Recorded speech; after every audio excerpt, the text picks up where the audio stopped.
Last class में कोई question छोड़ा था क्या अपन ने सॉल्व करने के लिए? वहां पे क्या था? इस तरह से सर्कल था, यहां पे एक पार्टिकल क्या कर रहा था? इनिशियली पार्टिकल था ए पे, है ना, और कुछ टाइम बाद पार्टिकल मूव करके ए से कहां पहुंचा था? बी पे। तो पार्टिकल ए पे था, कुछ टाइम बाद पार्टिकल मूव करके कहां पहुंचा? बी पे। तो क्या निकालना था वहां पे? सी और डी पे क्या? नहीं, जब बी का कर चुके थे अपन लोग, अबे क्या था? सी था ना शायद, ए से सी, बी का तो हमने कैलकुलेट कर लिया था ना। तो वहां पे मैंने डिस्कस किया था कि अगर ये पार्टिकल ए से सी जाएगा तो उस केस में वेलोसिटी में चेंज कितना? ये जब होगा ए से सी, कुछ नहीं बोलता है तो हम उसका कैलकुलेट क्या करते हैं? मैग्नीट्यूड था। अब वहां पे क्या लिखवाया था? जो भी चेंज इन वेलोसिटी है उसको हम क्या लिखेंगे? उसको हम लिखेंगे final velocity minus initial velocity. फिर क्या बोला था वहां पे? अबे वहां बोला था कि जो भी सब्ट्रैक्शन है, सब्ट्रैक्शन को हम क्या ट्रीट करते थे? तो दो तरह से क्वेश्चन सॉल्व कर सकते हैं। पहला मेथड क्या बताया था? जो भी सब्ट्रैक्शन है उसको ट्रीट करो वी एफ प्लस ऑफ, यही था नहीं था वहां पे? फाइनल वेक्टर प्लस ऑफ क्या हो गया? माइनस वी आई। फिर क्या करते थे? सब्ट्रैक्शन को हमने ट्रीट किया था एडिशन ऑफ टू वेक्टर्स, लेकिन जिन दो वेक्टर्स को ऐड करना है उसमें से किसका हमें नेगेटिव लेना है? इनिशियल का नेगेटिव लेना है। अब बताओ, यहां पे अगर डायग्राम देखोगे तो डायग्राम में ये इनिशियल वेक्टर होगा और ये तुम्हारा वहां पे क्या होगा? फाइनल वेक्टर होगा। बताओ दोनों के बीच में एंगल कितना वहां पे? तो ये इस डायरेक्शन में वी आई वैक्टर, इस डायरेक्शन में वी एफ वैक्टर, दोनों में एंगल कितना? 90। हमें जिन दो वेक्टर्स को ऐड करना है उसमें से किसका नेगेटिव लेना है? क्या होता है नेगेटिव वेक्टर? थे लास्ट क्लास में? हाँ तो बोलो नेगेटिव वेक्टर क्या था? अब पलटना कौन है? तुम बोलो नेगेटिव वेक्टर क्या था? हाँ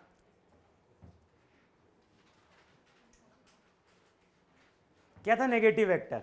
हाँ नेगेटिव वेक्टर मींस अभी ये पॉजिटिव x से आता है तो उसका ऑपोजिट नेगेटिव होगा। हाँ, अबे नेगेटिव वेक्टर का मतलब है कि मैग्नीट्यूड सेम रहेगा लेकिन डायरेक्शन ऑपोजिट। तो इसका नेगेटिव वेक्टर इस तरह से होगा कि नहीं होगा? अब बताओ, नेगेटिव वेक्टर और वी एफ दोनों के बीच में एंगल अगेन कितना? 90 डिग्री। अब क्या करोगे? दो वेक्टर्स का मैग्नीट्यूड मालूम है, मैग्नीट्यूड कितना था वहां पे? v, और दोनों के बीच में एंगल कितना? 90। तो अब क्या करेंगे? लॉ ऑफ पैरेललोग्राम के अकॉर्डिंग जो मैग्नीट्यूड रहेगा वो हो जाएगा अंडर रूट ए स्क्वायर प्लस बी स्क्वायर। तो वहां पे रूट 2v होगा कि नहीं होगा वहां पे? यही था कि नहीं था वहां पे? अच्छा, दूसरा मेथड मैंने क्या लिखवाया था वहां पे? दूसरा मेथड मैंने ये भी लिखवाया था कि जो भी वेलोसिटी वेक्टर होगा उसको हम वेक्टर फॉर्म में ही क्या कर दें? पुट कर दें वहां पे। अब बताओ, इनिशियली वेक्टर किस डायरेक्शन में? इसको हमने माना था एक्स एक्सिस, इसको हमने माना था, तो इनिशियली वेक्टर किस डायरेक्शन में? तो जो भी इनिशियली वेलोसिटी वेक्टर होगा वो यहां पे वी आई कैप है कि नहीं है? फाइनल हो गया वहां पे वी जे कैप। अब क्या करें? दोनों को हम वेक्टर फॉर्म में क्या कर दें? पुट कर दें। तो डेल्टा वी की वैल्यू क्या आएगी? V J cap minus V I cap. बताओ ये चेंज इन वेलोसिटी है कि नहीं है वेक्टर फॉर्म में? और किसी वेक्टर का अगर हमें x कंपोनेंट मालूम है, y कंपोनेंट मालूम है, तो उस वेक्टर का जो मैग्नीट्यूड था वो था अंडर रूट ए एक्स स्क्वायर प्लस ए वाई स्क्वायर। तो वैल्यू वहां पे क्या हो जाएगी? Root 2v। देखो है कि नहीं वहां पे। तो जो भी वेलोसिटी में चेंज आएगा वो यहां पे कितना होगा, √2v होगा, अगर पार्टिकल ए से कहां जा रहा है, सी पे। और जो तीसरा केस था वहां पे पार्टिकल पहुंचा था ए से डी।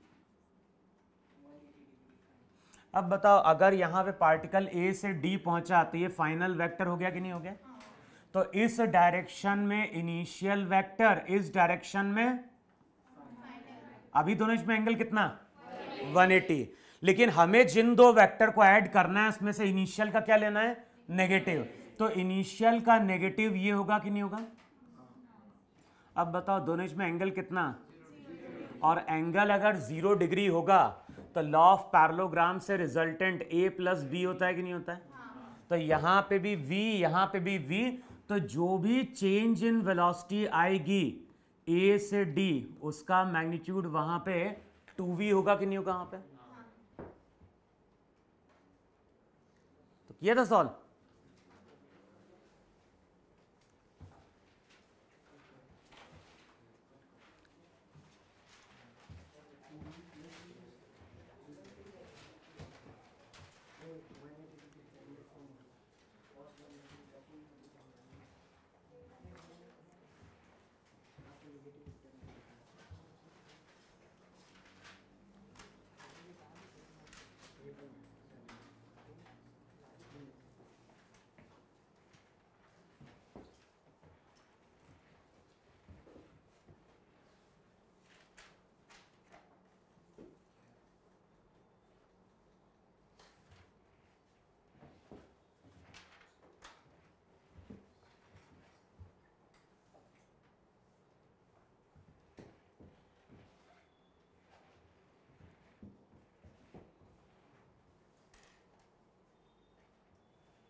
लिख लिया। और कोई क्वेश्चन सॉल्व किया था तुमने सब्ट्रैक्शन का।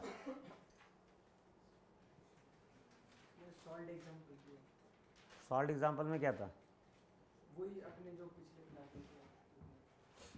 में रब करें। अब नेक्स्ट हेडिंग डालो वहां पे, हो गया ना। नेक्स्ट हेडिंग डालो वहां पे, मल्टीप्लीकेशन ऑफ वेक्टर।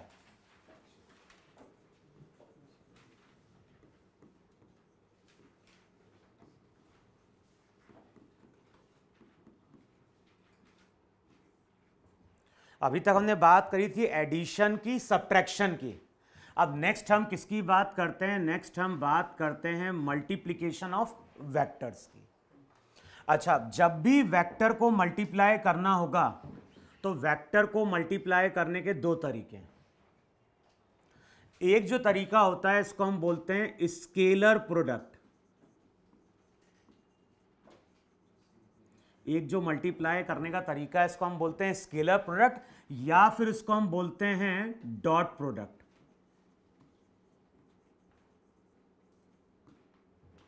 और जो दूसरा मल्टीप्लाई करने का तरीका होता है इसको हम बोलते हैं वेक्टर प्रोडक्ट, या फिर हम उसको क्या बोलते हैं, क्रॉस प्रोडक्ट। तुम लोग टेस्ट हुआ था क्या वेक्टर का अभी? तो अगले वीक में लेंगे इसका टेस्ट, वेक्टर का। इससे पहले किसका टेस्ट हुआ था? सिग्निफिकेंट फिगर का। मार्क्स मिल गए? हाँ, कितने हैं तुम्हें मार्क्स? याद ही नहीं, देखने पड़ेंगे। देखो, और तुम्हारे कितने थे पीछे? दिया था टेस्ट? क्यों क्यों याद ही नहीं कि टेस्ट था? अच्छा, तो टेस्ट वाले दिन तुम गांव जाते हो फिर अगले दिन आ जाते हो? अगले दिन भी नहीं आते हैं। तो ऐसा करना, आज टेस्ट दे देना, ठीक है ना? कितने? दिख नहीं रहे? कितने में से? तो कितना होता है? 40 आउट ऑफ 120 कितना परसेंट होता है? 33। फिर और जबकि सिग्निफिकेंट फिगर था उसमें, और साथ में क्या था? Unit and dimension. फिर एरर का तो 2 क्वेश्चन थे, वो तो है ही नहीं, अभी पढ़ाया नहीं था। अब देखो मैंने क्या बोला है, वेक्टर को मल्टीप्लाई करने के 2 तरीके, एक होता है स्केलर प्रोडक्ट, दूसरे को हम क्या बोलते हैं? वेक्टर, या फिर क्या बोलते हैं? Cross product. तो सबसे पहले हेडिंग डालो वहां पे स्केलर प्रोडक्ट। तो जो पहला टॉपिक आता है मल्टीप्लिकेशन का, तो वहां पे हेडिंग डालो वहां पे स्केलर प्रोडक्ट।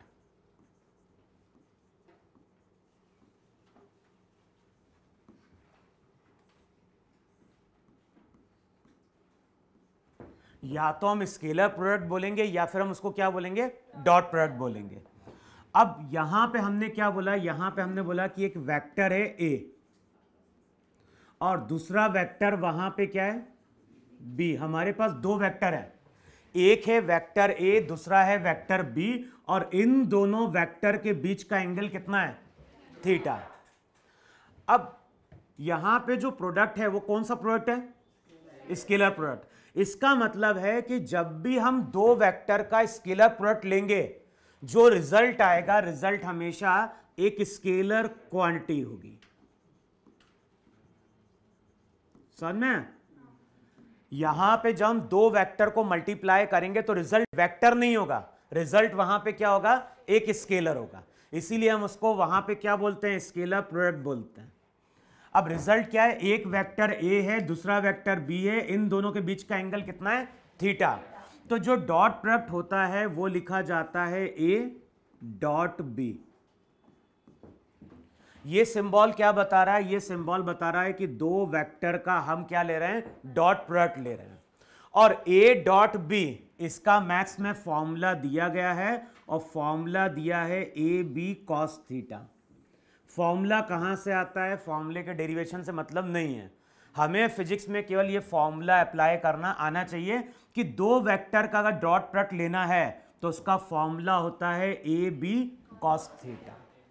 अब ए और बी क्या है? तो ए और बी दोनों वेक्टर के मैग्नीट्यूड है।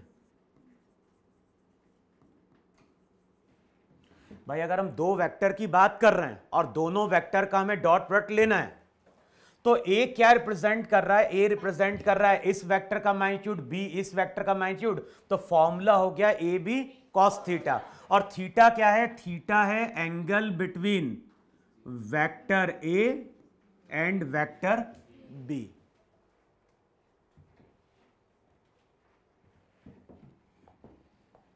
फिर देखो वहां पे, अगर मैंने कभी लिखा आई डॉट आई, अब बताओ आई डॉट आई का मतलब क्या है? आई कैप किसके अलोंग होता है? पॉजिटिव एक्स के अलोंग। तो अब हमारे पास क्या है? 2 वेक्टर हैं, लेकिन दोनों ही वेक्टर क्या है? आई कैप है। तो दोनों वेक्टर का डायरेक्शन वहां पे सेम है कि नहीं सेम है? तो एंगल कितना हो गया? अच्छा, अब आई क्या है? यूनिट वेक्टर, तो इसका मैग्नीट्यूड कितना है? तो अब ये फॉर्मूला अप्लाई करो तो क्या लिखोगे? 1 इंटू 1 इंटू कॉस 0। कॉस 0 भी क्या होता है? 1। तो बताओ आई डॉट आई 1 देगा कि नहीं देगा? सिमिलरली अगर मैं कभी तुमसे बोलता हूं जे कैप डॉट जे कैप, तो ये भी क्या देगा? 1। सिमिलरली के कैप डॉट के कैप, ये भी कितना देगा? तो I dot I, J dot J, के डॉट के क्या देगा? 1 देगा। लेकिन अगर मैंने कभी तुमसे बोला वहां पे आई डॉट जे, तो ये तुम्हारा आई वेक्टर है, ये तुम्हारा जे वेक्टर है। अब बताओ दोनों इसमें एंगल कितना? तो जब मैं आई डॉट जे लिखूंगा तो इस फॉर्मूले के अकॉर्डिंग क्या लिखूंगा? 1 इंटू 1 इंटू कॉस 90, और कॉस 90 क्या है? 0। तो ये वैल्यू क्या निकल के आ गई? तो I dot I, J dot J, के डॉट के 1 देता है, लेकिन आई डॉट जे क्या देगा? 0। सिमिलरली जे डॉट के 0। फिर आई डॉट के वो भी क्या हो गया, 0। देखो है कि नहीं वहां पे। तो I dot J, J dot के, आई डॉट के, इन सबका वहां पे 0 होगा कि नहीं होगा वहां पे। तो दो वेक्टर के बीच में एंगल अगर 90 डिग्री है तो उसका डॉट प्रोडक्ट क्या हो गया, 0।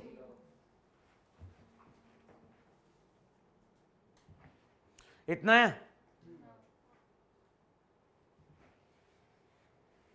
हमें केवल फॉर्मूला ये ध्यान रखना है, ए इंटू बी इंटू क्या हो गया, कॉस थीटा। वहां पे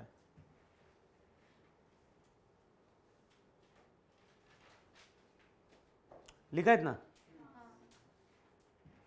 करें ना अब, किसने नहीं लिखा।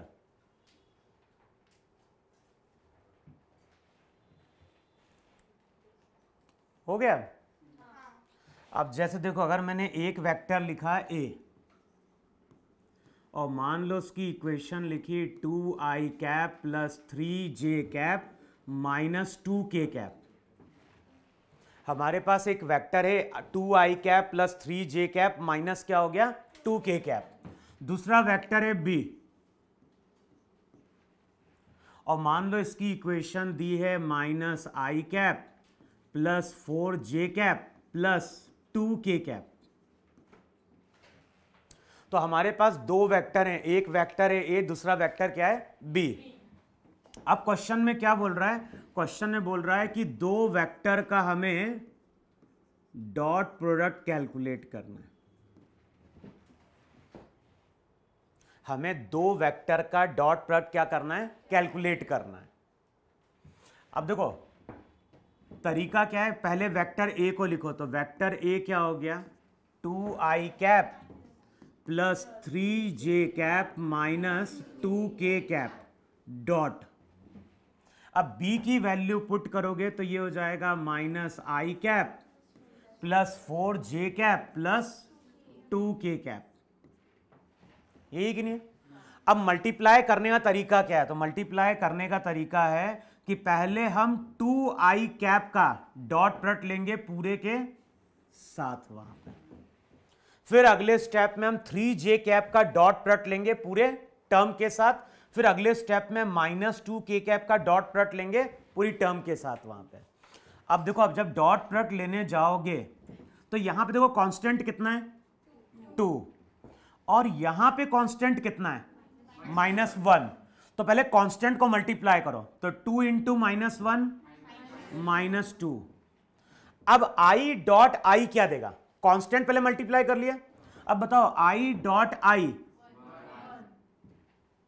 फिर यहां देखो 2 इंटू 4 8, i डॉट जे 0, फिर यहां पे 2 इंटू 2 4, फिर से i डॉट के, देखो है कि नहीं वहां पे। तो इस तरह से हमने 2i कैप को पूरे से क्या कर दिया, मल्टीप्लाई किया। अब किसको मल्टीप्लाई करेंगे, 3j के। पहले कांस्टेंट देखो, 3 इंटू -1 -3, j इंटू आई 0, 3 into 4 12, j dot J 1, 3 into 2 6, लेकिन j डॉट के, बताओ j वाली टर्म पूरी मल्टीप्लाई हो गई, नहीं मल्टीप्लाई हो गई। अब यहां पे देखो -2 इंटू -1 +2, -1 कैसे होगा, -2 इंटू -1 क्या हो गया, +2, k डॉट आई 0, फिर -2 इंटू 4 -8, फिर k डॉट जे 0, -2 इंटू 2 -4 और k डॉट के 1। अब सिंप्लीफाई कर दो, यहां पे कितना, -2, फिर 12 और -4, तो कितना आ गया, -6 प्लस 12। तो चेक करो आंसर 6 आ रहा है कि नहीं आ रहा। अभी बाकी टर्म तो 0 गई ना वहां पे, तो चेक करो केवल ये टर्म्स हैं, एक तो -2 -12 और यहां पे क्या आ गया, -4। तो जब हम सॉल्व करेंगे तो आंसर क्या निकल के आया, 6। और बताओ इसका कोई डायरेक्शन है क्या, नहीं। और यही मैंने बोला था कि दो वेक्टर का अगर हम डॉट प्रोडक्ट लेंगे तो रिजल्ट वहां पे क्या होगा, एक स्केलर आ रहा होगा वहां पे।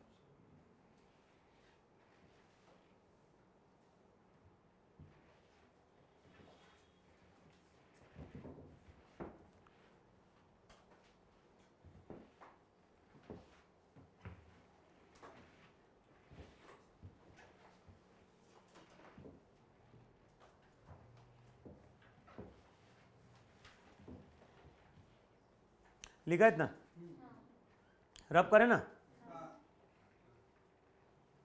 अबे करें कि नहीं करें?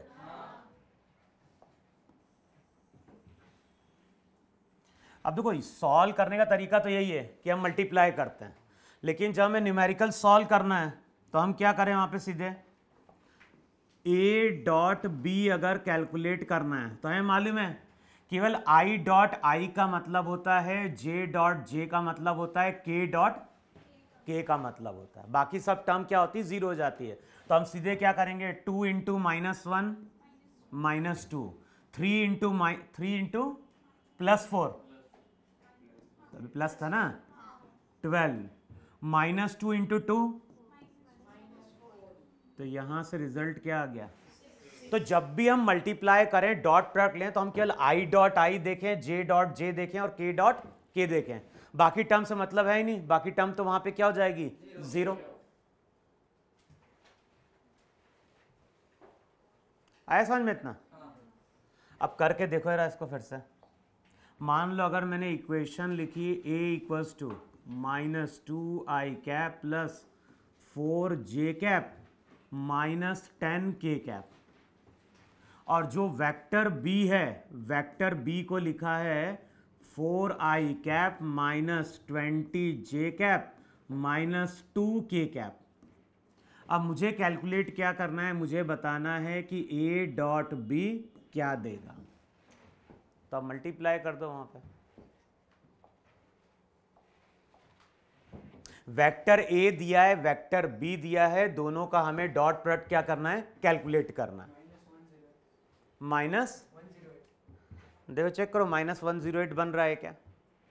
है मतलब किससे, केवल i वाली टर्म से मतलब है, i डॉट आई से मतलब है, j डॉट जे से मतलब है, k डॉट k से मतलब है। तो minus 2 into 4 minus 8, 4 into minus 20 minus 80, minus 10 into minus 2 plus 20। अब चेक कर ले भाई, माइनस कितना, माइनस 68। आया कि नहीं समझ में?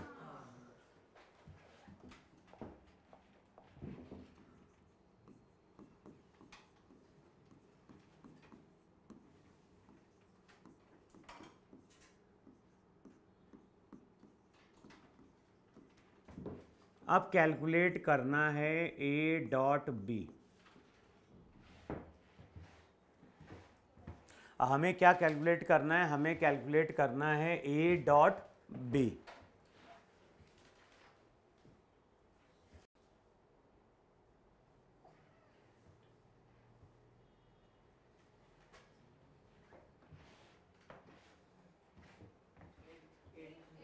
अब केवल देखो तो किसका मतलब है वहां पे, i डॉट आई का मतलब है, बाकी तो कोई टर्म का मतलब है ही नहीं भाई। j डॉट के से तो कुछ निकलेगा नहीं, तो केवल क्या मिलेगा, 2 इंटू 4। देखो आएगा कि नहीं आएगा वहां पे।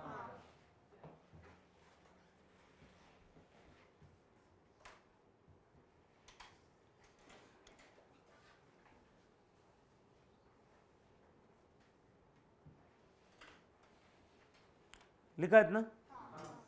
अब देखो डॉट प्रोडक्ट का यूज क्या है फिजिक्स में।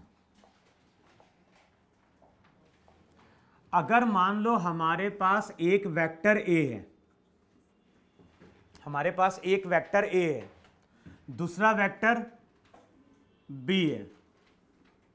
अब बताओ दोनों वेक्टर के बीच में एंगल कितना है, तो यहां पे हम बोलेंगे दोनों वेक्टर के बीच में एंगल कितना है, 90 डिग्री। अब a डॉट जब b लेते हैं तो फॉर्मूला क्या होता है, फॉर्मूला होता है a into B into cos 90। भाई थीटा क्या होता है, थीटा होता है दोनों वेक्टर के बीच का एंगल, और हमें मालूम है cos 90 क्या होता है? 0। तो पहला जो यूज आता है वो क्या यूज निकल के आता है कि अगर हमारे पास एक वेक्टर ए है, दूसरा वेक्टर बी है, और दोनों वेक्टर आपस में अगर परपेंडिकुलर हैं, तो ये पूरी टर्म क्या हो गई? तो हम ऐसा बोल सकते हैं कि कभी अगर हमें प्रूफ करना है कि दो वेक्टर आपस में परपेंडिकुलर हैं, तो ए डॉट बी क्या होना चाहिए? 0 होना चाहिए। तो कई बार जब हम न्यूमेरिकल सॉल्व करते हैं तो वहां पे हमें प्रूफ करना होता है कि प्रूफ करो कि दोनों वेक्टर क्या हैं, आपस में परपेंडिकुलर हैं। तो आपस में अगर परपेंडिकुलर होंगे तो उन दोनों का डॉट प्रोडक्ट क्या होना चाहिए? 0 होना चाहिए।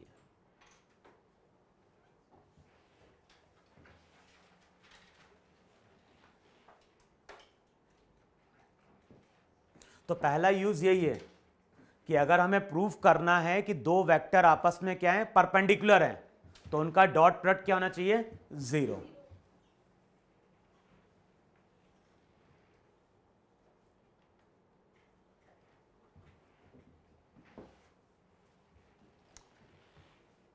लिख लिया?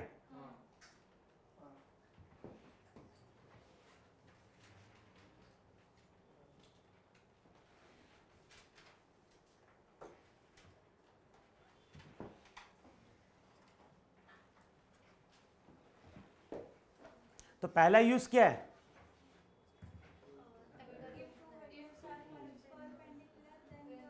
Then there dot product will be 0। लिखा इतना?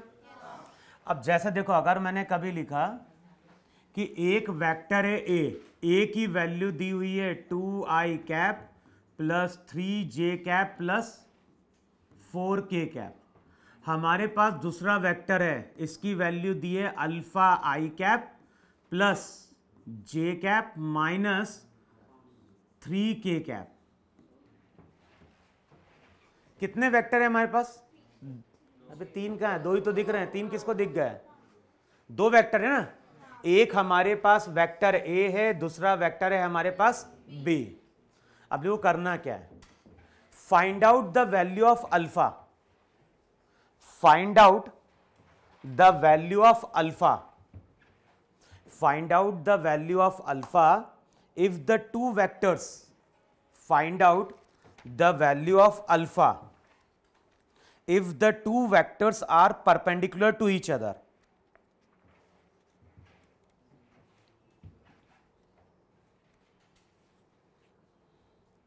Find out the value of alpha if the two vectors are perpendicular to each other.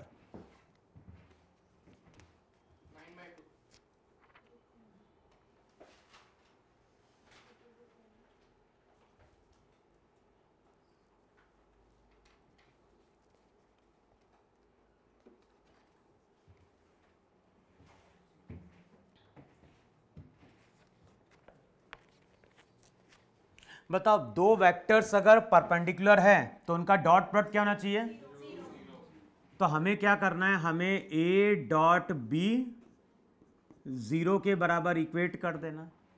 अब बताओ, जब मल्टीप्लाई करोगे तो केवल आई डॉट आई से मतलब है, जे डॉट जे से मतलब है, के डॉट, तो 2 into alpha 2 alpha, 3 into 1 plus 3, 4 into minus 3 minus 12 equals to 0। देखो है कि नहीं वहां पे?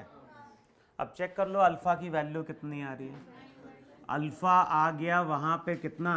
9/2।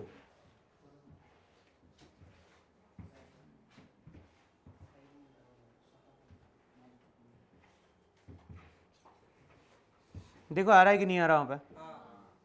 लिखो, क्वेश्चन लिखो वहां पे, और क्वेश्चन लिखो वहां पे, टू वेक्टर्स लिखो वहां पे, टू वेक्टर्स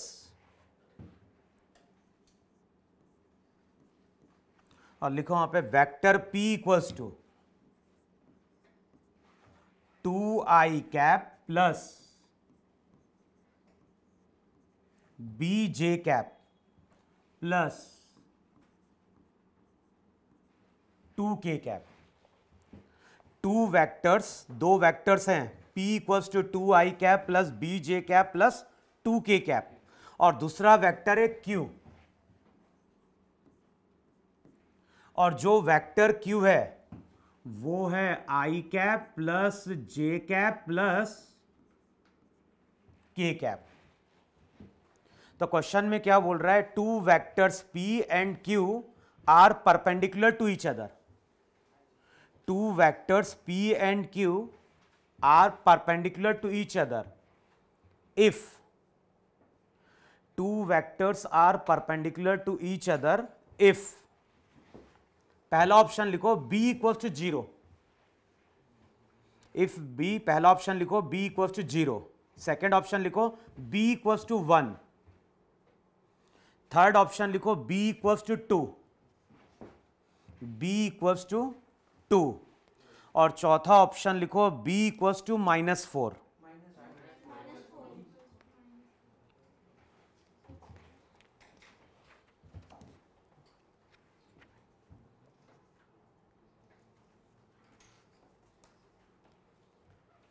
अब बताओ क्या करना है वहां पे, हमें b की वैल्यू फाइंड आउट करनी है। दो वेक्टर अगर परपेंडिकुलर हैं तो उनका डॉट प्रोडक्ट, अब डॉट प्रोडक्ट लोगे तो i j dot j k dot k, तो 2 इंटू 1, अबे 1 कहां से होगा बे, 2 इंटू यहां पे कोफिशिएंट कितना है 1, यहां पे b इंटू j यानी b इंटू 1 b, यहां पे 2 इंटू 1, तो यहां से अगर चेक करोगे तो b की वैल्यू -4 है कि नहीं है वहां पे, आया कि नहीं समझ में। फिर लिखो वहां पे, इफ द वेक्टर्स, हाँ नेक्स्ट क्वेश्चन लिखो वहां पे, if the vectors 4i cap, vector की इक्वेशन लिखो वहां पे 4i cap plus j cap -3k cap, if the vectors 4i cap plus j cap -3k cap, and जो दूसरा वेक्टर है उसकी इक्वेशन वहां पे दी हुई है 2m i cap plus 6m j cap, और तीसरा दिया है वहां पे प्लस k कैप। तो क्वेश्चन में क्या बोल रहा है, if the vectors 4i cap plus j cap -3k cap and 2m i cap plus 6m j cap plus k cap are mutually perpendicular, are mutually perpendicular, then find the value of m, then find the value of m, गलत calculate किया तूने, then find the value of m, तो हमें बताना है m की value क्या होगी।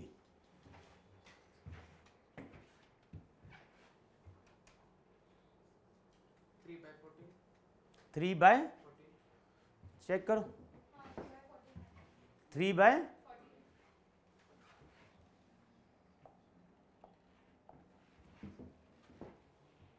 भाई m कांस्टेंट है वहां पे, तो अब क्या देखना है हमें, i dot i, j dot j और k डॉट k। तो जब दो वेक्टर का डॉट प्रोडक्ट हम 0 करेंगे तो यहां पे 4 into 2m 8m, 1 into 6m 6m, -3 into 1 -3 equals to क्या हो गया 0, तो ये कितना हो गया 14m इक्वल्स टू 3, तो m की वैल्यू कितनी 3/14। देखो आया कि नहीं समझ में इतना। तो जब दो वेक्टर्स परपेंडिकुलर होते हैं तो हम प्रॉपर्टी क्या यूज करते हैं, हम प्रॉपर्टी यूज करते हैं कि उनका डॉट प्रोडक्ट क्या कर दें 0 कर दें। समझ में इतना। अब देखो होता क्या है, जैसे मान लो ग्राउंड है और ग्राउंड से हमने क्या किया, एक पार्टिकल को लाके थ्रो किया with some velocity at an angle theta. तो ग्राउंड से हमने किसी पार्टिकल को v0 वेलोसिटी से at an angle theta throw किया, तो पार्टिकल इस तरह से चलता है और ये पाथ पैराबोलिक होता है। जो मोशन होता है, आगे पढ़ोगे क्लास 11th में, इसको हम प्रोजेक्टाइल मोशन बोलते हैं। तो पार्टिकल को हमने कहां से थ्रो किया? पार्टिकल को हमने थ्रो किया ए पॉइंट से। अच्छा, जब पार्टिकल को मैंने इनिशियली थ्रो किया तो ये वेलोसिटी का डायरेक्शन था कि नहीं था? तो पार्टिकल को जब हम इनिशियली थ्रो कर रहे हैं तो पार्टिकल की वेलोसिटी का डायरेक्शन कुछ इस तरह से है। किसी टाइम पे पार्टिकल यहां कहीं पहुंचा, किसी टाइम पे पार्टिकल यहां कहीं पहुंचा, और अब जो पार्टिकल की वेलोसिटी होती है वो कुछ ऐसे होती है। तो ये अगर वेलोसिटी ए पे थी तो ये वेलोसिटी हमारी क्या है? बी पे। तो हम लोग क्या बोलते हैं कि जब ये पार्टिकल मूव करता है तो वेलोसिटी हमेशा अपना डायरेक्शन क्या करती है? चेंज करती है। यहां पे एक्सपेरिमेंट स्टार्ट हुआ था और यहां पे कोई टाइम टी है कि नहीं है? अब बताओ, किसी ना किसी टाइम पे ये जो दोनों वेक्टर्स हैं कभी ना कभी तो एक दूसरे पे क्या होंगे? परपेंडिकुलर होंगे कि नहीं होंगे? भाई इनिशियली वेलोसिटी का डायरेक्शन ऐसा है, और जब ये पार्टिकल इस पैराबोलिक पाथ पे चलेगा तो वेलोसिटी का डायरेक्शन हमेशा क्या हो रहा है? चेंज हो रहा है। तो कई बार क्वेश्चन में पूछा जाता है कि कितने टाइम बाद वेलोसिटी वेक्टर इनिशियली का क्या होगा? परपेंडिकुलर होगा। समझ में? भाई इनिशियली वेलोसिटी का कुछ डायरेक्शन है, टाइम के साथ वेलोसिटी अपना डायरेक्शन क्या कर रही है? चेंज कर रही है। तो एक टाइम ऐसा आएगा जब वेलोसिटी आपस में क्या होगी? परपेंडिकुलर होगी। तो न्यूमेरिकल सॉल्व करते हैं प्रोजेक्टाइल मोशन में, तो वहां पूछता है कि कितने टाइम बाद वेलोसिटी वेक्टर क्या होगा? परपेंडिकुलर हुआ होगा। तो अब देखो, परपेंडिकुलर की बात कर रहा है, इसका मतलब है कि दोनों का डॉट प्रोडक्ट क्या कर दें?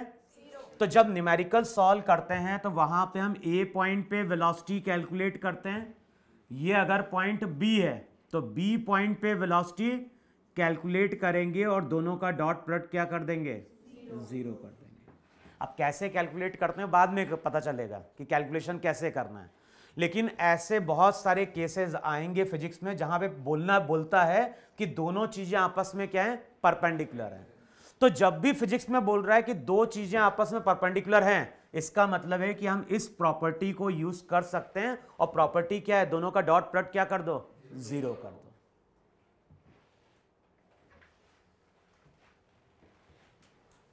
क्लियर है इतना? रब कर दो ना? अरे इसमें कुछ कैलकुलेशन कौन है? बता रहा हूं कि ऐसा कोई केस बनेगा। यानी फिजिक्स में अगर कहीं बोल रहा है कि दो चीजें परपेंडिकुलर हो गई हैं तो हम ये प्रॉपर्टी यूज कर सकते हैं कि दोनों को वेक्टर फॉर्म में लिख लें और डॉट प्रोडक्ट को वहां पे क्या कर दें? जीरो कर दें।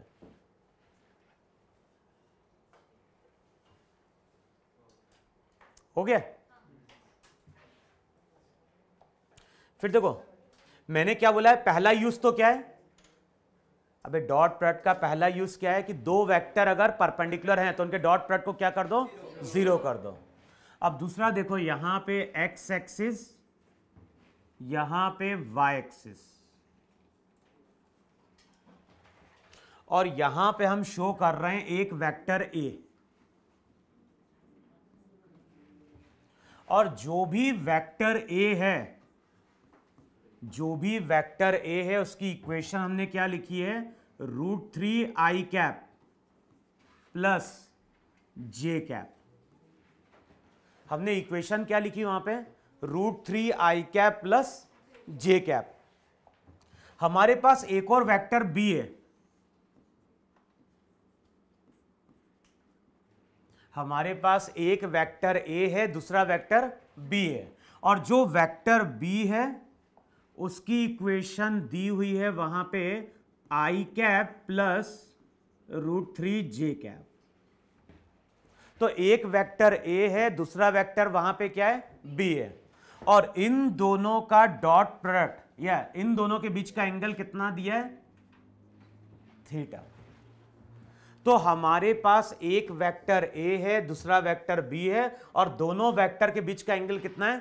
थीटा। तो नेक्स्ट यूज लिखो क्या है? जो नेक्स्ट यूज है वो है to find out the angle between two vectors. पहला यूज क्या था, प्रूफ करने का कि दो वेक्टर परपेंडिकुलर होंगे तो डॉट प्रोडक्ट 0 कर दो।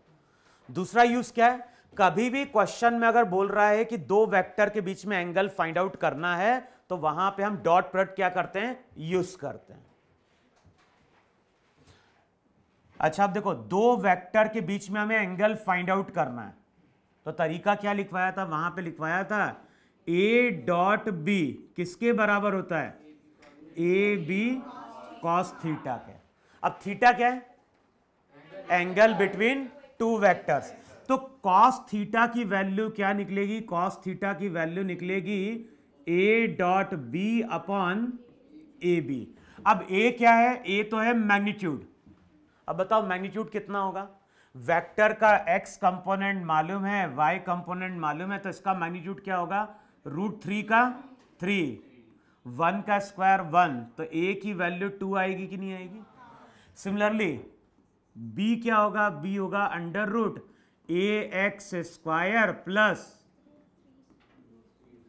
तो फिर से चेक करो b की वैल्यू 2, तो b यहां पे हो गया 2, ab कितना हो गया 2 है। अब बताओ एक वेक्टर a जिसका मैग्नीट्यूड 2, दूसरा वेक्टर b उसका मैग्नीट्यूड भी कितना 2। अब जब ये फॉर्मूला यूज करोगे, जब यहां पे हम फॉर्मूला यूज करने जा रहे हैं तो ऊपर वाली टर्म क्या देती है, a डॉट b, तो पहले दो वेक्टर का डॉट प्रोडक्ट निकालो जरा। तो जब डॉट प्रोडक्ट निकालोगे तो i dot i 1 √3 into 1 √3 plus j dot j करोगे तो 1 इंटू √3 नीचे वाली टर्म a इंटू बी, तो 2 इंटू 2 कितना 4। अब ये हो जाएगा 2√3 डिवाइडेड बाय 4, तो ये चेक करो √3/2 ना, और cos थीटा अगर √3/2 आएगा तो थीटा की वैल्यू 30 डिग्री है कि नहीं होता है। तो जिन दो वेक्टर्स की बात कर रहे हैं उनके बीच का एंगल वहां पे कितना है, 30 डिग्री है।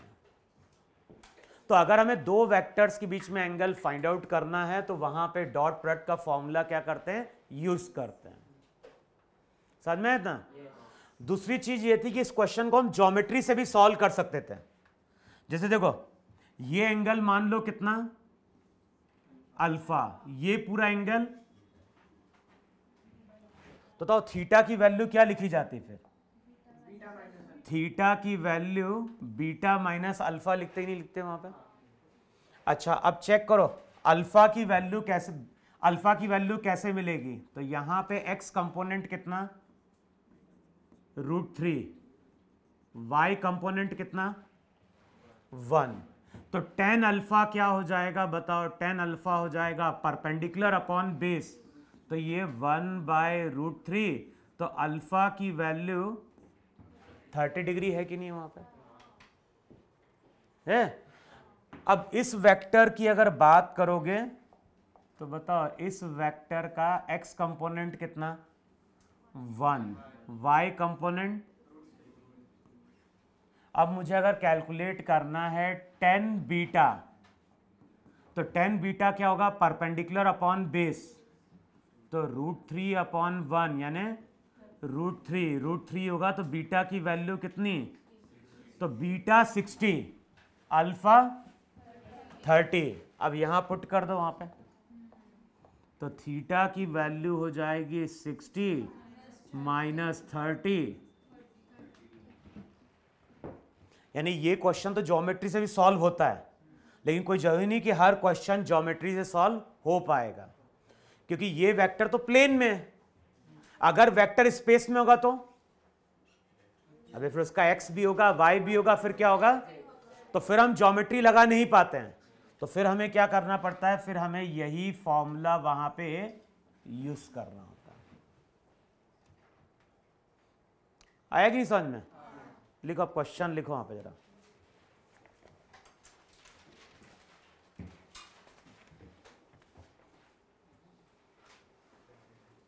लिखो वहां पे find the angle between two vectors, रब करो ने, find the angle find the angle between two vectors, find the angle between two vectors.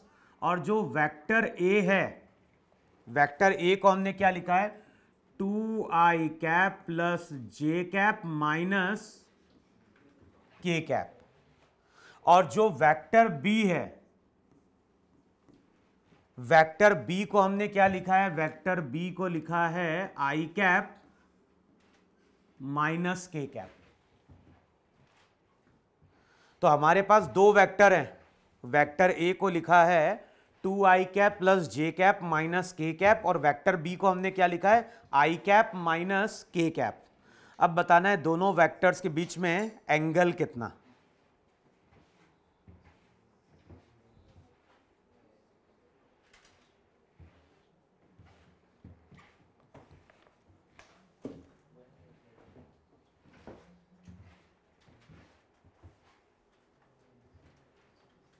हमें फॉर्मूला यूज करना है वहां पे। कॉस थीटा क्या था, जो भी कॉस थीटा है उसकी वैल्यू यही थी कि नहीं थी, A dot B upon A B.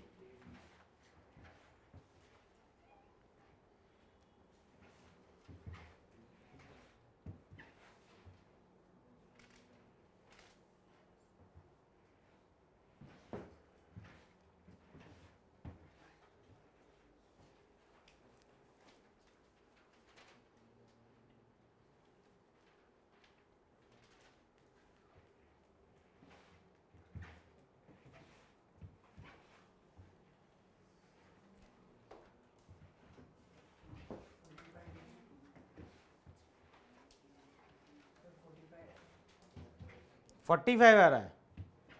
अबे चेक करो कैसे कैलकुलेट कर रहे हो तुम लोग। सबसे पहले क्या कैलकुलेट करेंगे, मैग्नीट्यूड। बताओ इस वेक्टर के कितने कंपोनेंट हैं, तो याद है किसी वेक्टर के अगर 3 कंपोनेंट होंगे तो उसका मैग्नीट्यूड का फॉर्मूला क्या था, अंडर रूट ए एक्स स्क्वायर प्लस ए वाई स्क्वायर प्लस, पुट करो वैल्यू जरा, 2 का 4, 1 माइनस 1 का स्क्वायर 1, तो ये √6 आया कि नहीं है। वेक्टर बी का अगर मैग्नीट्यूड देखोगे तो 1 का स्क्वायर 1 माइनस 1 का स्क्वायर 1, तो ये √2 हो गया कि नहीं हो गया। तो हमें ए और बी मिल गया। अब जो भी कॉस थीटा होगा, नीचे वाली टर्म तो क्या हो गई, √6 इंटू √2। अब ऊपर जब जाओगे तो ऊपर हमें केवल किससे मतलब है, i डॉट आई और k डॉट के से, क्योंकि यही 1 होते हैं। अब बताओ 2 इंटू 1 2, फिर प्लस, है ना। अब क्या होगा, -1 इंटू -1, तो ये क्या आ गया 3 अपॉन, अब क्या हो जाएगा ये कॉस थीटा 3, इसको सिंप्लीफाई कर सकते हैं, 4 इंटू 3 तो 2√3, फिर ये अगले स्टेप में क्या हो गया √3/2, और कॉस थीटा अगर √3/2 है तो थीटा की वैल्यू कितनी, 30 डिग्री। कैसे आया, 3 का मतलब क्या होता है, √3 इंटू √3 क्या देता है, तो √3 कैंसिल आउट होगा, बचेगा केवल क्या, √3/2। पास कैसे हुए तुम लोग 10th में, हैं?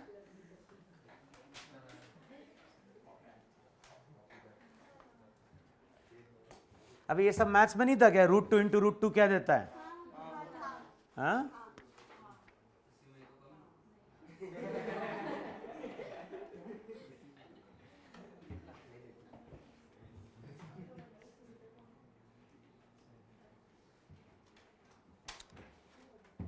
लिख लिया,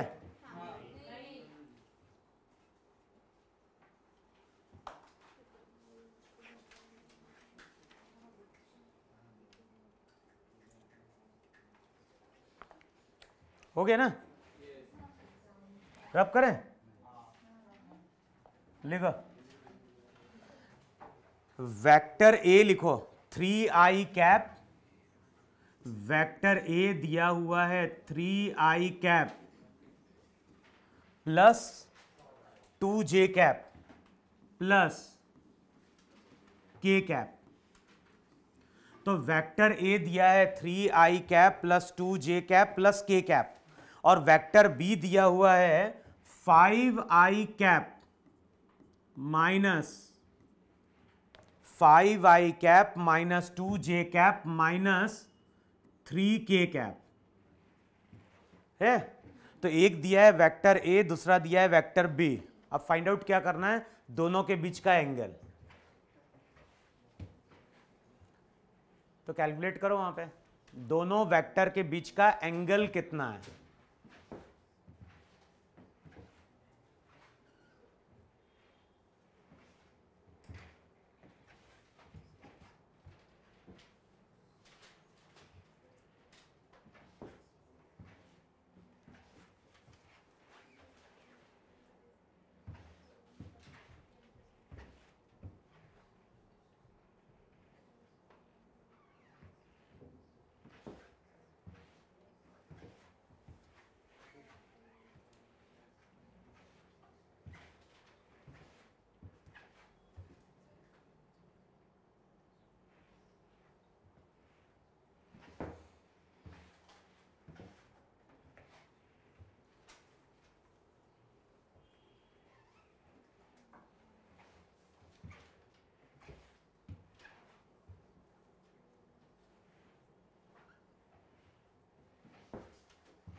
कितना है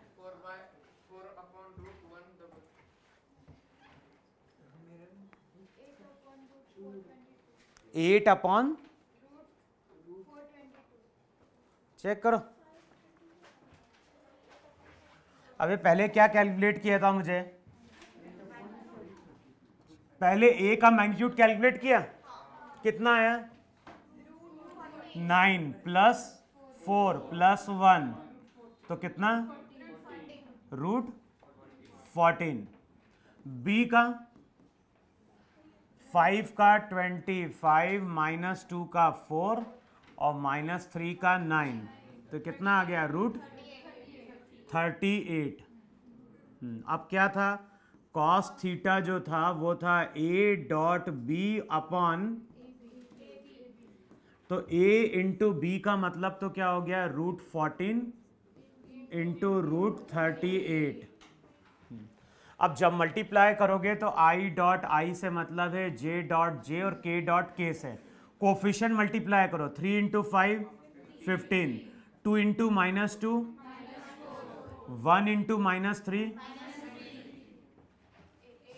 तब रिजल्ट हो जाएगा 8/√14 इंटू 38। तो यही हमारा वहां पे क्या होगा, दो वेक्टर्स के बीच का एंगल होगा। अब इसकी कुछ भी क्या, अरे यहीं पे छोड़ दिया तब भी चलेगा, क्योंकि स्टैंडर्ड फॉर्म कौन है, अब इसके लिए जरूरत पड़ेगी ट्रिग्नोमेट्रिक टेबल की। तो हम बोलेंगे जो भी एंगल है वो वैल्यू इतनी है, 40 × 38 कितना आ गया, 5 3, बस यहीं पे छोड़ देंगे आंसर वहां पे। लिखो नेक्स्ट क्वेश्चन, लिखो वहां पे, what is the angle between, what is the angle between, हमारे पास दो वेक्टर हैं फिर से, एक जो वेक्टर है उसका एंगल दिया है, वो दिया है आई कैप प्लस जे कैप प्लस के कैप, और दूसरा वेक्टर दिया है वहां पे आई कैप। तो क्वेश्चन में क्या बोल रहा है, what is the angle between I cap plus J cap plus के कैप एंड आई कैप।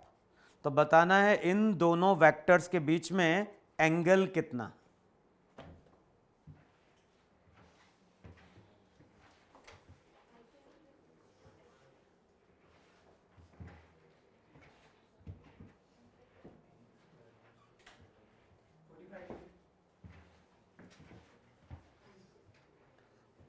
देखो 45 है क्या,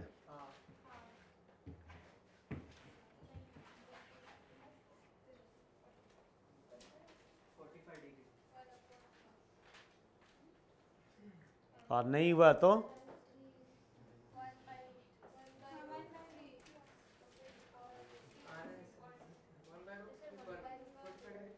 कैसे आ जाएगा,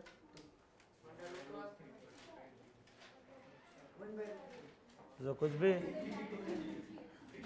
भाई। सबसे पहले क्या कैलकुलेट किया, वेक्टर ए का मैग्नीट्यूड ना, कितना है वेक्टर ए का मैग्नीट्यूड, √3, बी का 1 होगा। अब कॉस थीटा क्या हो गया, कॉस थीटा हो गया a dot B upon A B. अब a इंटू बी √3 × 1। अब जब डॉट प्रोडक्ट लोगे तो केवल i डॉट i से मतलब है, बाकी तो कुछ है नहीं। यहां पे भी कोफिशिएंट 1, यहां पे भी कोफिशिएंट 1,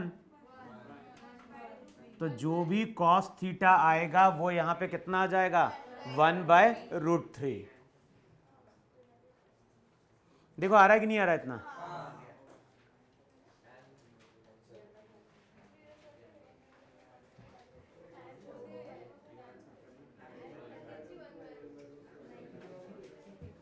अबे आया कि नहीं है। फिर देखो नेक्स्ट वहां पे, अब लिखो वहां पे नेक्स्ट यूज, लिखो वहां पे पहला यूज क्या था, पहला यूज था कि प्रूव करो कि दो वेक्टर्स क्या हैं, परपेंडिकुलर हैं। दूसरा क्या है, दो वेक्टर्स के बीच में एंगल फाइंड आउट करना है। अब तीसरा क्या होता है यूज, कई बार फिजिक्स में कुछ फॉर्मूले होते हैं जो डॉट प्रोडक्ट के फॉर्म में दिए होते हैं। अब जैसे जो पहला फॉर्मूला होता है वो होता है वर्क का। अभी तक हम लोग 9 10 में पढ़ते थे कि वर्क क्या होता है, फोर्स इनटू डिस्प्लेसमेंट, लेकिन जब क्लास 11th में जाओगे तो वर्क डन का फॉर्मूला दिया जाता है F.R। तो यहां पे अब इस फॉर्मूले को अगर यूज करना है और फॉर्मूले के थ्रू अगर वर्क कैलकुलेट करना है तो हमें दोनों का क्या लेना पड़ेगा, dot product.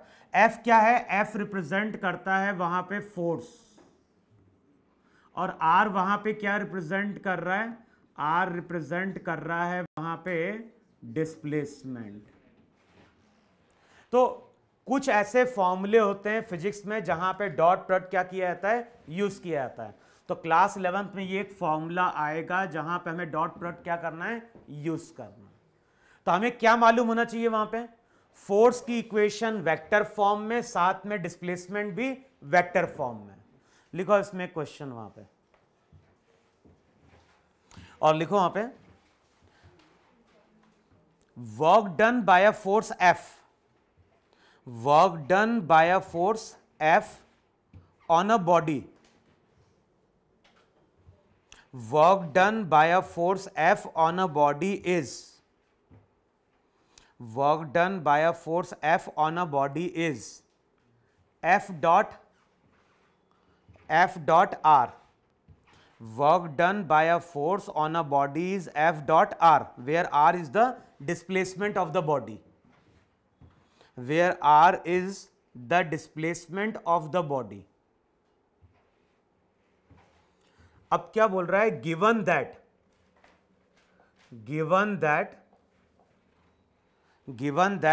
under a force, given that under a force F, given that under a force F, और फोर्स क्या दिया हुआ है वहां पे 2i cap plus 3j cap, 2i cap plus 3j cap plus 4k cap.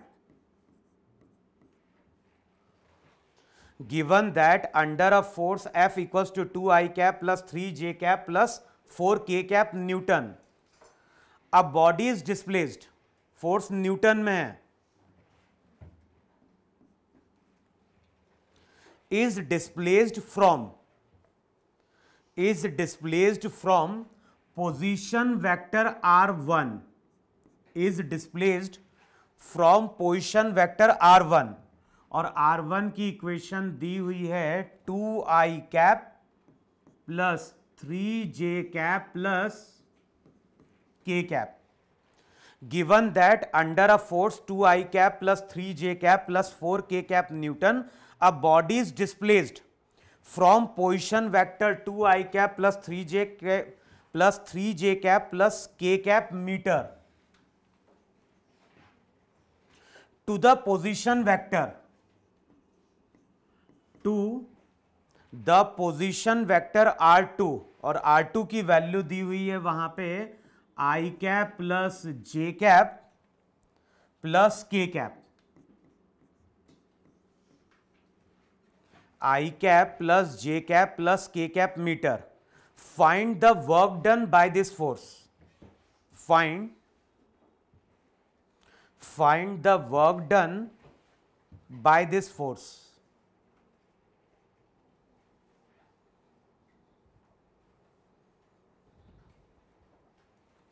Find the work done by this force. तो देखो होता क्या है, अगर ये हमारी वहां पे x एक्सिस है और ये हमारी वहां पे क्या है y एक्सिस है, और मान लो यहां पे कोई पॉइंट है, ये x एक्सिस है, ये y एक्सिस है, और मान लो यहां पे कोई पॉइंट है जिसका कोऑर्डिनेट दिया है 4,6, x एक्सिस y एक्सिस, यहां पे एक पॉइंट, इसका कोऑर्डिनेट कितना 4,6. तो जब भी हम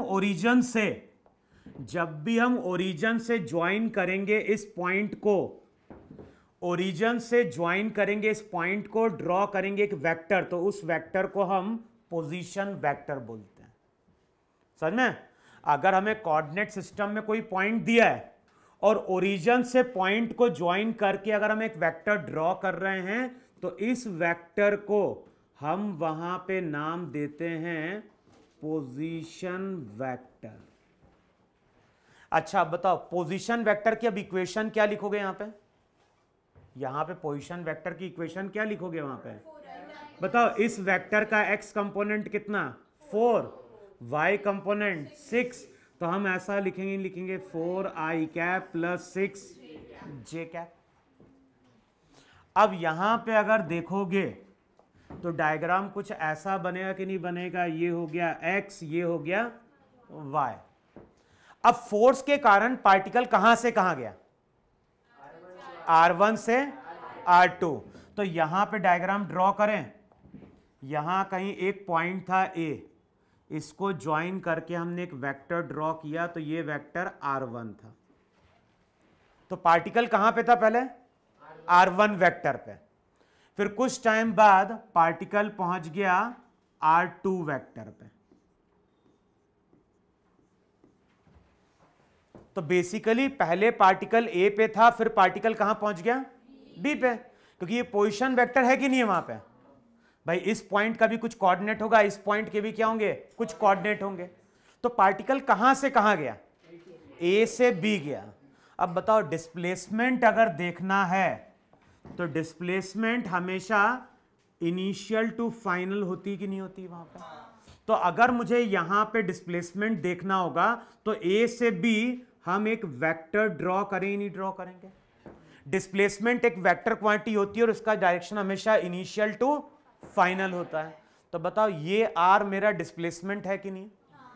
अब बताओ यहां पे अगर ट्रायंगल लॉ अप्लाई करेंगे तो बताओ कौन सा वेक्टर रिजल्टेंट होगा?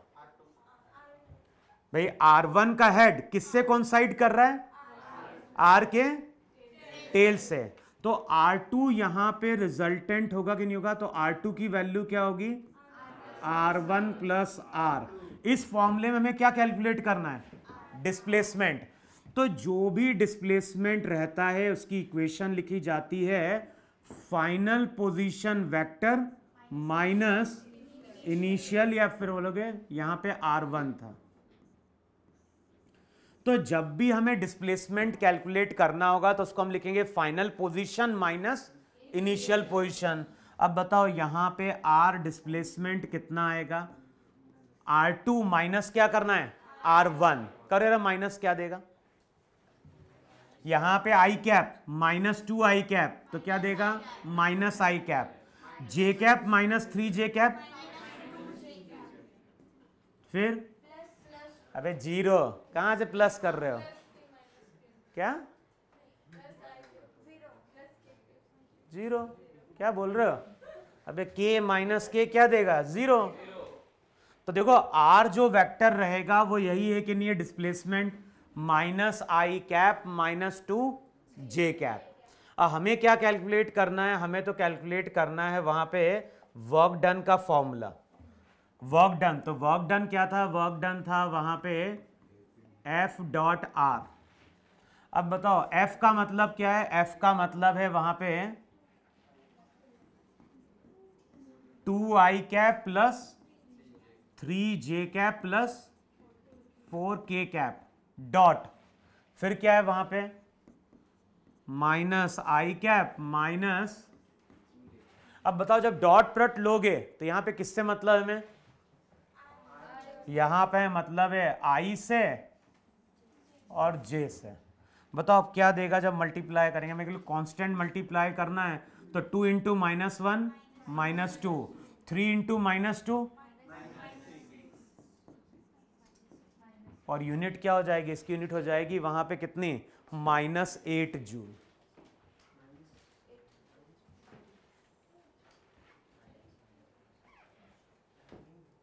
नहीं है समझ में? यानी कई बार डिस्प्लेसमेंट दिया होता है और कई बार वहां पे पोजीशन वेक्टर दी होगी। तो ये ध्यान रखना है जो भी डिस्प्लेसमेंट वेक्टर होता है उसको हम लिख सकते हैं final position vector minus initial position vector. और एक बार हमें डिस्प्लेसमेंट मिल गया तो F डॉट आर से हमें क्या मिल जाएगा? वर्क डन मिल जाएगा वहां पे।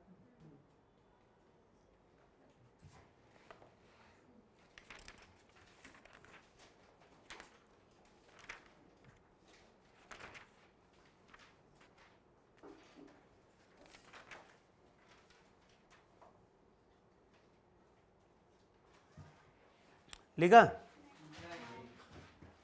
हो गया? लिखो।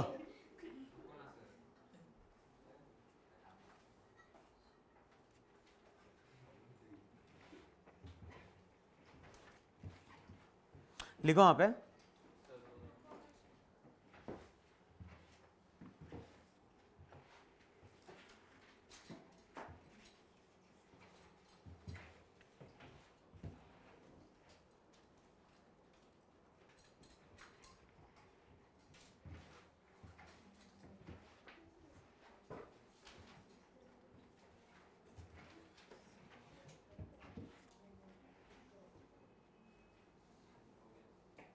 लिखा? लिखो वहां पे। A body is constraint, a body, हाँ, a body is constraint to move, a body is constraint to move only in y direction. A body is constrained to move. A body is constrained to move only in y direction, only in y direction under the action of a force F, a body is constrained to move only in y direction under the action of a force F, under the action of a force F, और F की value लिखो -2 I cap plus 15 J cap, -2 I cap plus 15 J cap plus 6 K cap Newton. A body is constrained to move only in y direction under the action of a force -2 I cap plus 15 J cap plus 6 K cap Newton. If the body moves a distance of 10 meter, if the body moves a distance of 10 meter, then the work done is, if the body moves a distance of 10 meter, then the work done is, अब 4 option दिए हैं, पहला option लिखो 150 joule, second option लिखो 190 joule,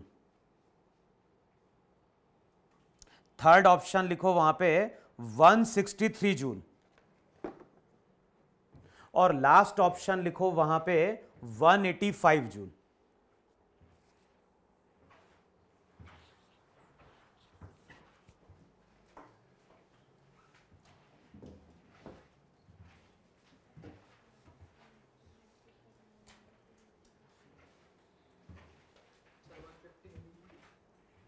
करो कितना आ रहा है.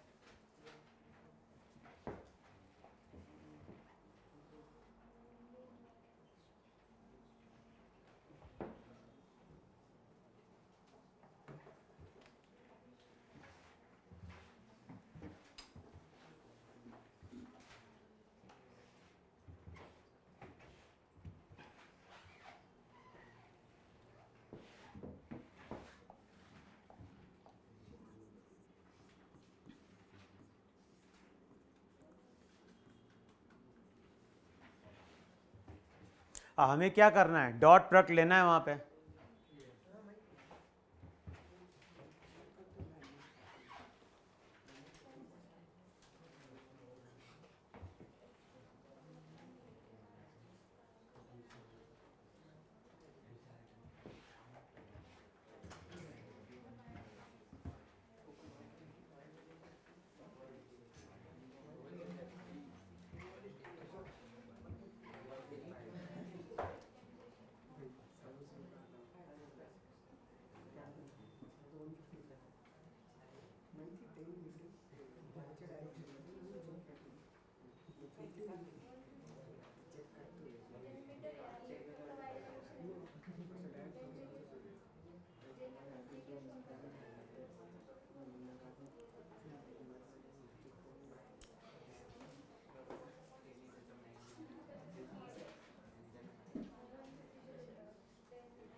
बताओ किया क्या वहां पे.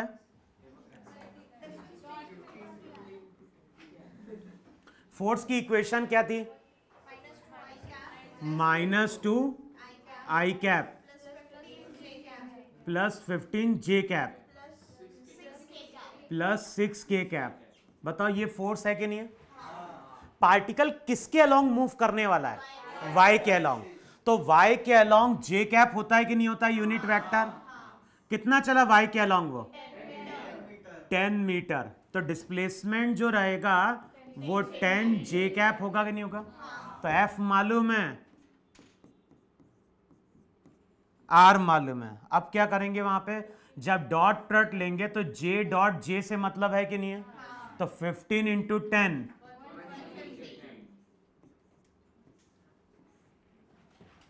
बताओ जो वर्क डन आएगा वो वर्क डन हमारा 150 जूल आएगा कि नहीं आएगा वहां पे? समझ में? तो कुछ फॉर्मूले ऐसे होंगे फिजिक्स में जहां पे डॉट प्रोडक्ट का क्या होता है, यूज होता है। और लास्ट लिखो वहां पे, लिख लिया था ना इतना? लिखा? किसने नहीं लिखा? हाँ तो फिर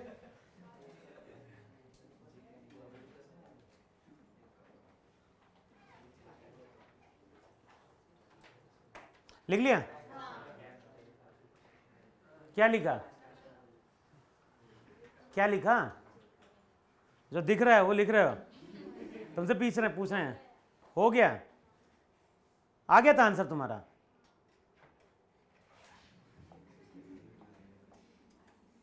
लिखो वहां पे। नेक्स्ट जो आता है,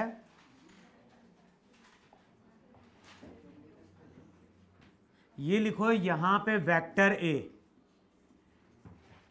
इस तरह है, वेक्टर ए, और यहां पे हम शो कर रहे हैं वेक्टर बी। हमारे पास कितने वेक्टर्स हैं? दो। एक है वेक्टर ए, दूसरा है वेक्टर बी, और इन दोनों के बीच में एंगल कितना? थीटा। तो हमारे पास एक वेक्टर ए है, दूसरा वेक्टर बी है, दोनों बीच में एंगल कितना है? थीटा। अब लिखो लास्ट यूज क्या है। जो लास्ट यूज है डॉट प्रोडक्ट का, तो लिखो वहां पे to find the projection of, to find the projection of one vector, to find the projection of one vector on another vector, to find the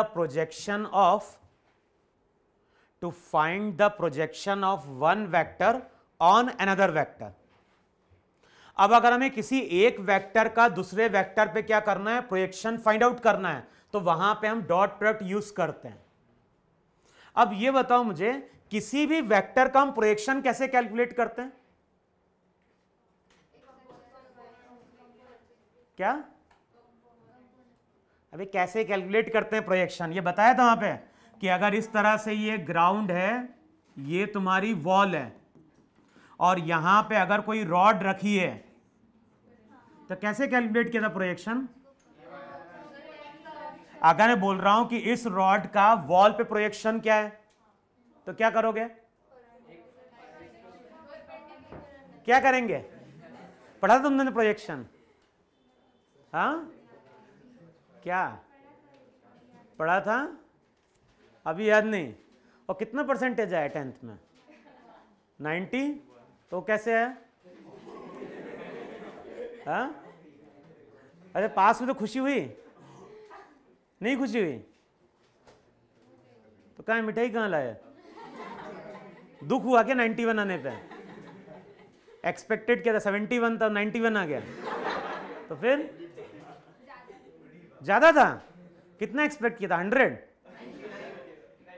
100 कितने लोग क्या हैं? क्या 100 आउट ऑफ 100 भी हैं? 122 लोग हैं। 122 नासिक से एक है। हाँ, और लातूर से कितना? 120 है क्या? 30। हाँ हाँ, यहाँ से एक है ना, बॉम्बे से भी शायद एक या दो है। हाँ, तुमने कितना एक्सपेक्ट किया था? 100? क्यों?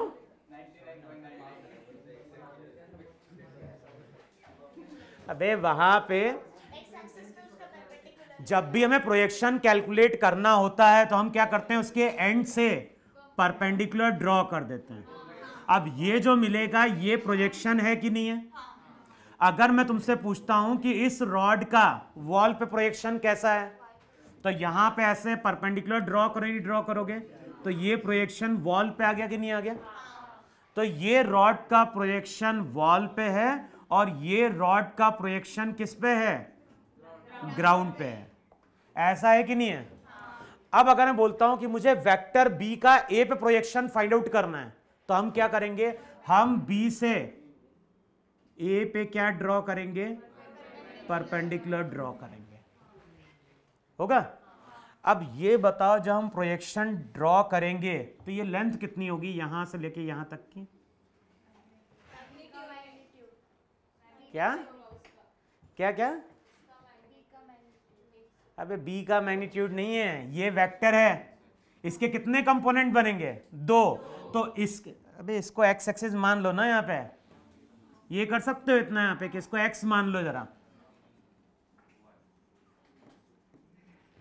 अब बताओ वेक्टर बी का कंपोनेंट कितना है, कंपोनेंट का मतलब प्रोजेक्शन है कि नहीं है? तो वेक्टर बी का एक्स पे प्रोजेक्शन कितना आएगा, तो वो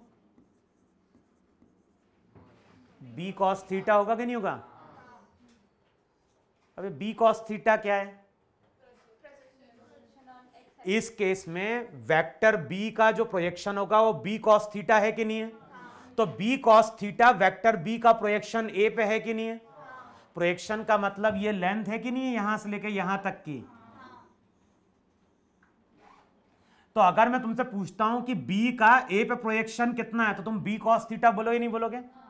अब बताओ फॉर्मूला क्या था, फॉर्मूला था वहां पे ए डॉट बी किसके बराबर था, हमें क्या कैलकुलेट करना है, बी कॉस थीटा। तो बी कॉस थीटा का फॉर्मूला क्या हो जाएगा, वो फॉर्मूला हो जाएगा ए डॉट बी अपॉन ए। देखो है कि नहीं वहां पे? तो अगर हमें किसी वेक्टर का दूसरे वेक्टर में प्रोजेक्शन फाइंड आउट करना है तो ये फॉर्मूला यूज करना है। तो अगर मुझे बी का प्रोजेक्शन फाइंड आउट करना है तो A dot B divided by क्या हो जाएगा, ए हो जाएगा।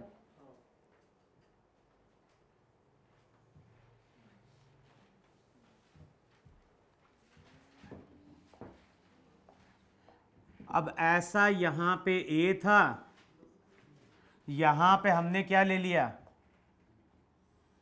बी, और मान लो दोनों के बीच में एंगल कितना, थीटा। अब मैं अगर पूछता हूं कि ए का प्रोजेक्शन कितना है बी पे, अगर मुझे यहां पे ए का प्रोजेक्शन निकालना है बी पे, तो हम ए से बी पे परपेंडिकुलर ड्रॉ करेंगे नहीं ड्रॉ करेंगे?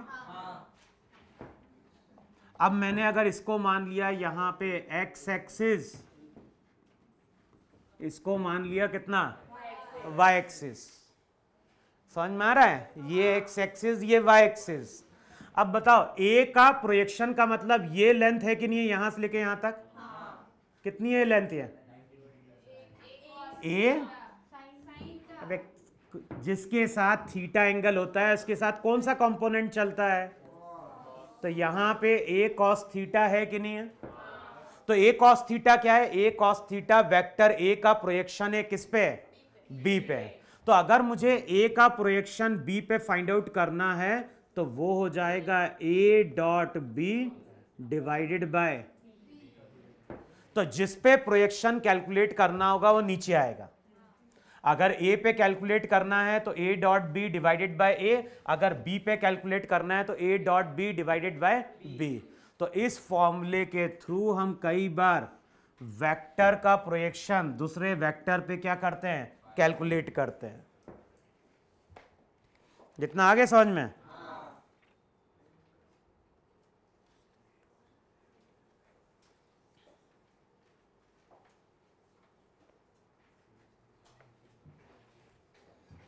लिखो अब करके देखो आता है कि नहीं आता है तुम लोगों से। Find the magnitude of projection of vector. रब करो ना इतना, अब ये रब कर देना। अब क्या बोल रहा है, वहां पे एक वेक्टर ए है और इस वेक्टर ए की इक्वेशन लिखो वहां पे 3i cap minus 2j cap plus वहां पे क्या हो गया k कैप। तो क्या बोल रहा है, find the magnitude of projection of, find the magnitude of projection of 3i cap minus 2j cap plus k cap along the vector, और जो दूसरा वेक्टर है वो दिया गया है 12i cap plus 3j cap minus 4k cap. तो हमें किसका प्रोजेक्शन कैलकुलेट करना है, ए का, किस पे, बी पे। तो अगर हमें ए का प्रोजेक्शन कैलकुलेट करना है बी पे, तो बेसिकली हमें ए कॉस थीटा कैलकुलेट करना ही नहीं कैलकुलेट करना है, तो वो क्या हो जाएगा, A dot B divided by B. यही है ना ए का प्रोजेक्शन। तो ए का प्रोजेक्शन बी पे जो रहेगा वो हो जाएगा A dot B divided by B.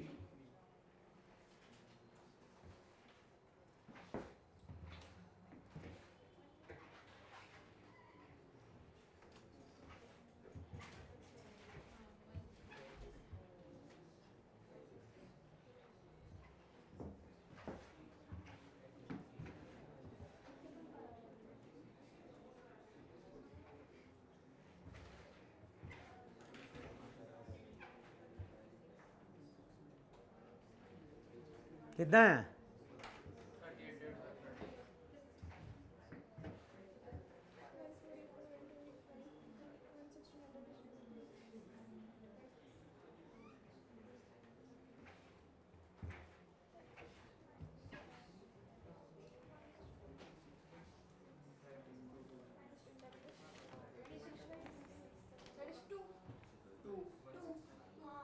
क्या,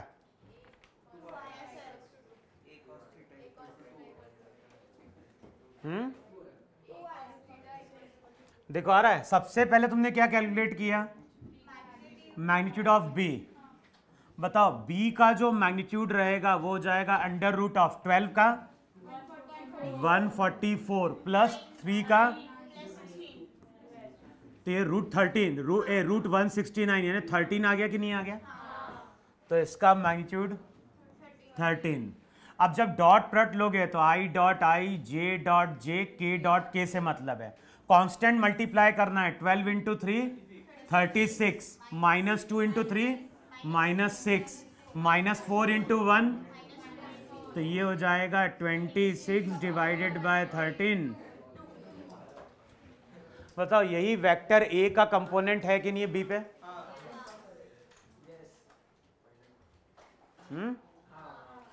इतना पढ़ के आना, अगले टर्न पे करेंगे।